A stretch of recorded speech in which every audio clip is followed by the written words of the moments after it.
بسم اللہ الرحمن الرحیم۔ السلام علیکم عزیز طالبات، second year government degree college for women Haveli لکھا۔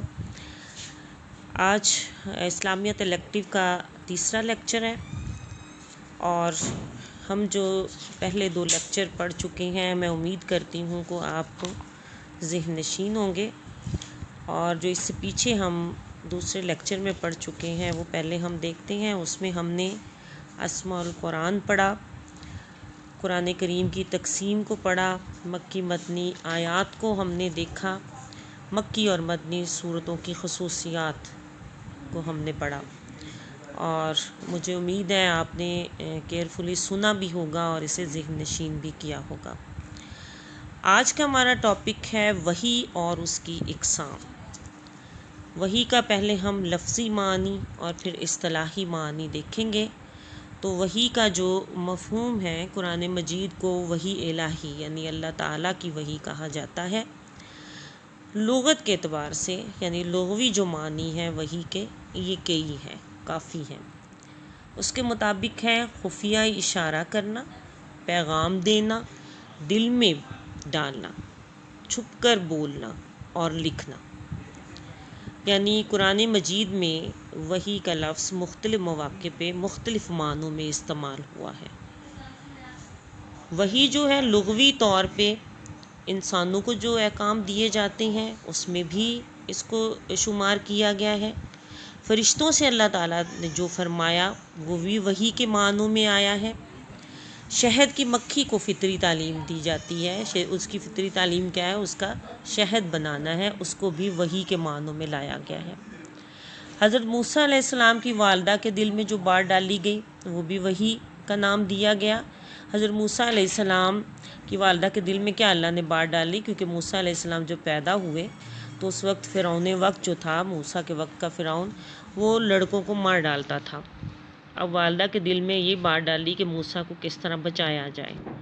تو یہ سب جو قرآن مجید میں لغوی معنی وحی کا جو ہے استعمال ہوا ہے، یہ استعمال جو لغوی طور پہ ہے انسانوں کے لیے بھی احکام، فرشتوں کے لیے بھی احکام، سب میں یہ شمار کیا جاتا ہے۔ لغوی تو وحی کے یہ معنی ہو گیا کہ بات کسی کے دل میں ڈال دینا، بولنا، پیغام دینا۔ اصطلاح میں اس کی مختلف جو ہے تعریفات ہیں، اس کے مخصوص معنی و مفہوم ہیں۔ اس کی تعریفات پہلے تھوڑی سی ہم دیکھتے ہیں اور پھر میں ان سب تعریفات کی روشنی میں آپ کو ایک آسان اس کی جو ہے تعریف وہ میں بتاؤں گی۔ سب سے پہلے مولانا سعید احمد اکبر آبادی کے جو الفاظ ہیں ان کی تعریف ہے کہ وحی خاص اس ذریعہ غیبی کا نام ہے جس کے ذریعے غور و فکر، کسب و نظر، تجربہ و استدلال کے بغیر خاص اللہ تعالیٰ کی طرف سے اس کے فضل و لطف سے کسی نبی کو کوئی علم حاصل ہوتا ہے۔ یہ محض فضل الہی ہے اور ذاتی کوشش کو اس میں قطعاً کوئی دخل نہیں۔ مطلب اس کا کیا ہوا؟ ہم آسان الفاظ میں کہہ سکتے ہیں کہ اللہ تعالیٰ نے جس کو نبی منتخب فرمایا ہے اپنے فضل و کرم سے، اس کی اپنی جو ہے ذاتی کوشش یا غور و فکر اس میں کام نہیں آتی، بلکہ یہ اللہ تعالیٰ کا خاص فضل ہوتا ہے اور اسے وحی کی جاتی ہے۔ مولانا شبیر احمد عثمانی رحمۃ اللہ علیہ مرحوم لکھتے ہیں، اللہ تعالیٰ کا خطاب کسی ایسے شخص سے جس کے دعوی نبوت کی تکذیب کے لیے کوئی صحیح علامت نہ پائی جاتی ہو، اس کا نام وحی ہے۔ کہ اللہ تعالیٰ کا پیغام ہے، اللہ تعالیٰ کی طرف سے خطاب ہے جو سچا اور برحق نبی ہے، یعنی اس کو جھٹلایا نہ جا سکتا ہو، اس نبی کو اللہ کی طرف سے وہ منتخب ہے۔ مولانا مودودی رحمۃ اللہ علیہ تفہیم القرآن جلد 2 میں لکھتے ہیں، ان بہت سی اقسام میں سے ایک خاص قسم کی وحی وہ ہے جس سے انبیاء کرام علیہ السلام نوازے جاتے ہیں۔ یہ وحی اپنی خصوصیات میں دوسری اقسام سے بالکل مختلف ہوتی ہے۔ اس میں وحی کیے جانے والے کو پورا شعور ہوتا ہے کہ یہ وحی خدا کی طرف سے آ رہی ہے اور اس کے من جانب اللہ ہونے کا پورا یقین ہوتا ہے۔ وہ عقائد اور احکام اور قوانین اور ہدایات پر مشتمل ہوتی ہے اور اسے نازل کرنے کی غرض یہ ہوتی ہے کہ نبی اس کے ذریعے سے نوع انسانی کی رہنمائی کرے۔ بڑی واضح جو ہے تعریف مولانا مودودی صاحب کی ہے۔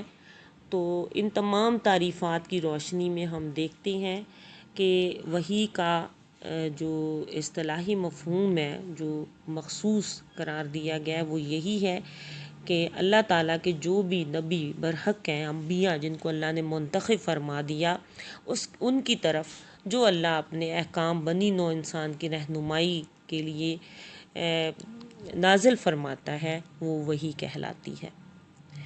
وحی کی یہی قسم اس کے متعلق سورہ انعام کی 93 آیت میں ہے، وَمَنْ أَظْلَمُ مِمَّنِ افْتَرَىٰ عَلَى اللَّهِ كَذِبًا أَوْ قَالَ أُوحِيَ إِلَيَّ وَلَمْ يُوحَىٰ عَلَيْهِ شَيْءٌ۔ اس سے بڑھ کر ظالم کون ہو سکتا ہے جو اللہ تعالیٰ پر بہتان باندھے، جھوٹے بہتان باندھے، یا کہے کہ میری طرف وحی آئی ہے، حالانکہ اس کی طرف کوئی وحی نہیں آئی۔ اس آیت مبارکہ سے بھی ہمیں واضح ہو گیا کہ سچا نبی معصوم جس کی تکذیب نہ کی جا سکے، جھٹلایا نہ جا سکے، صرف اس کی طرف وحی آئے گی، اللہ کا پیغام آئے گا۔ اس کے علاوہ اگر کوئی شخص دعویٰ نبوت یا وحی کا دعویٰ کرتا ہے تو وہ جھوٹا ہوگا، وہ ظالم ہوگا۔ اس کے بعد یہ تو وحی کی ہم نے لغوی معنی اور وحی کی ہم نے اصطلاحی مفہوم دیکھ لیا۔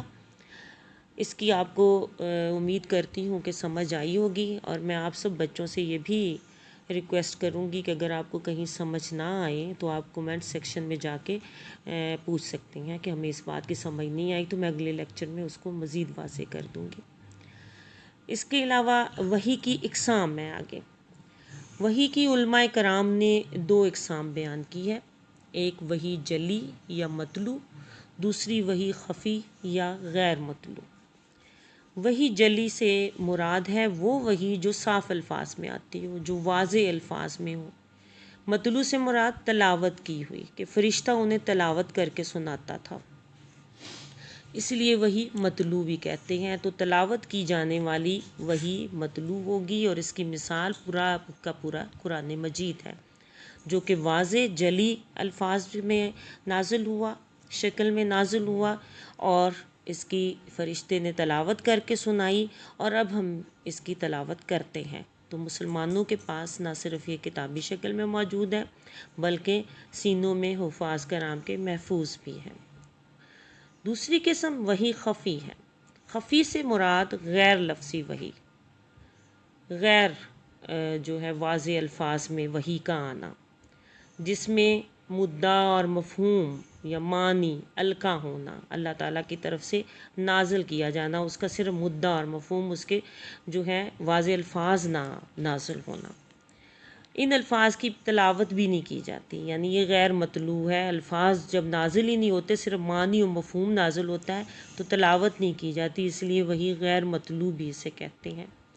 اس کی مثال احادیث صحیحہ نبویہ صلی اللہ علیہ وآلہ وسلم ہے، یہ ہمارے پاس محفوظ ہیں، ان پر عمل کرنا ہمارے لیے باعث سعادت اور نجات ہے۔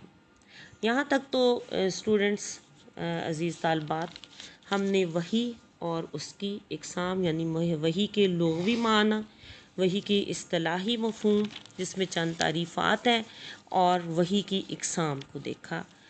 اور یہاں تک میں چاہوں گی کہ آج آپ اسے اچھی طرح پڑھیں اور اسے ذہن نشین کریں، اور پھر اس کے بعد جو وحی کی کیفیت اور صورتیں ہیں وہ میں اگلے جو آپ کا لیکچر ہوگا اس میں آپ کو میں سمجھاؤں گی۔ اس لیے میں امید کرتی ہوں کہ آپ نے بہت کیئرفلی اس کو سنا ہوگا اور اسے یاد کریں گے۔ اللہ تعالیٰ آپ سب کو اپنے حفظ و امان میں رکھیں۔ اللہ حافظ۔